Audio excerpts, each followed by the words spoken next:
বিএনপির মহাসচিব মির্জা ফখরুল ইসলাম আলমগীর বলেছেন, নতুন টাকা ছাপানোর দেশের অর্থনীতিতে মূল্যস্ফীতি বাড়বে। তিনি বলেন, চলমান অর্থনীতির সংকট চলাকালে 100টি পণ্যের উপর ভ্যাট ও শুল্ক আরোপ করেছে সরকার, জনজীবনে যার নেতিবাচক প্রভাব পড়বে।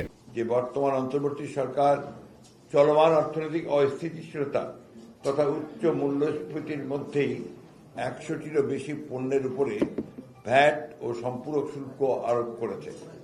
কিছু পণ্যের কর অব্যাহতি তুলে নিয়েছে। এর মধ্যে রয়েছে নিত্য প্রয়োজনীয় খাদ্যদ্রব্য, পোশাক, ওষুধ ও মোবাইল ইন্টারনেট সেবা।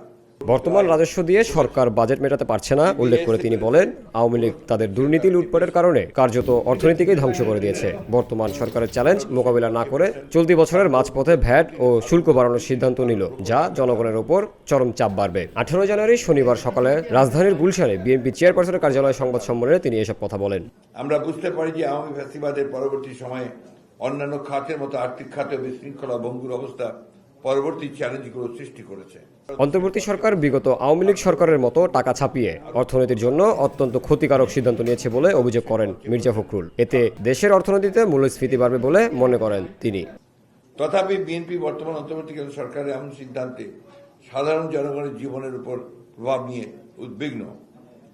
পতিত আওয়ামী লীগ সরকার গত 15 বছর দুর্নীতি ও লুটপাটের মাধ্যমে দেশের অর্থনীতিকে কার্যত ধ্বংস করে ফেলেছে। ডিসেম্বর 2024 অনুযায়ী বিদেশি মুদ্রা রিজার্ভ $21 বিলিয়ন নেমে গিয়েছে।